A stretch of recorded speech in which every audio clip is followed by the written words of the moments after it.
After Carson Wentz i.njury, NFL MVP looking more like bits per second and mdash, best player standing, we're an injury or two away from Blake Bortles or Case Keenum entering the NFL's MVP conversation. Oh, you laugh. But at the rate marquee players are going down this season, finding someone who can be called most valuable could be a tough order. Being most durable or most good enough might have to suffice. This is not a slight to Tom Brady or Antonio Brown, the current, and very worthy, front-runners for MVP.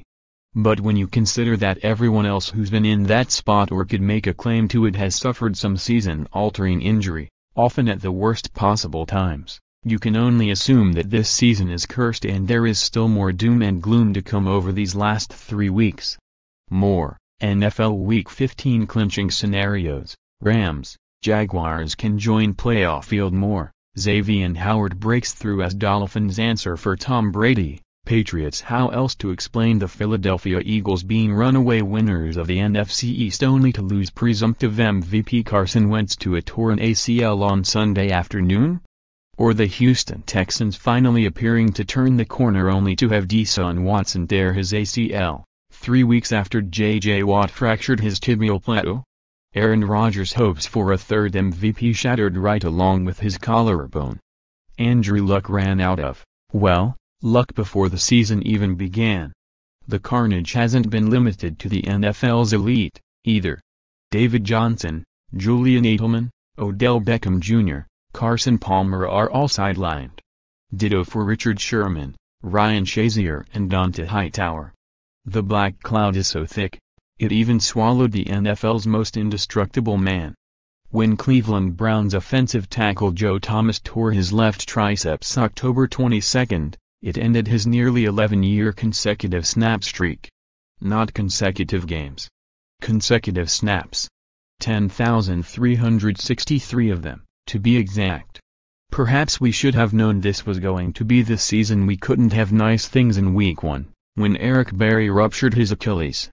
Berry is the uncontested feel-good story of the NFL, returning to the field 9 months after being diagnosed with Hodgkin's lymphoma in December 2014, earning Comeback Player of the Year for the 2015 season. If he can get hurt, the NFL injury gods will have spare no one. Which brings us back to the current state of the MVP race.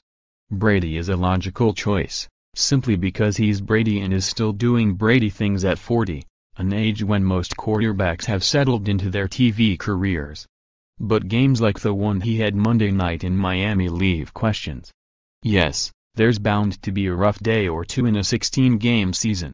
But there are bad games and there are bad games.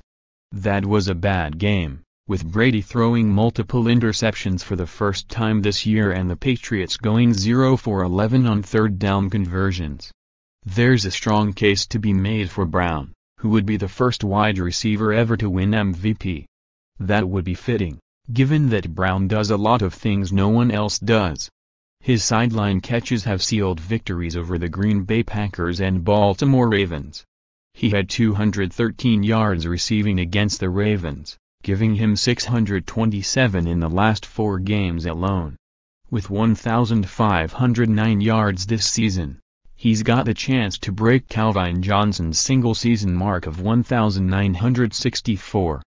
But if not Brady or Brown, then who? Russell Wilson is single-handedly keeping the Seattle Seahawks afloat with his late-game heroics, but he, too, has had some very ugly games this season, including the 3-interception outing Sunday. Drew Brees is having a solid season, but it's the New Orleans defense that has made the difference. Todd Gurley is running roughshod over opposing defenses, but everyone knows Coach Sean McVay is the real MVP of the Los Angeles Rams. See, the pickings are slim, and there are still 3 treacherous weeks to go. Instead of awarding an MVP this season, maybe it should be renamed the bits per second. Best player standing. Follow USA Today sports columnist Nancy Armour on Twitter @NRARMOR. Photos, NFL Week 15 Power Rankings.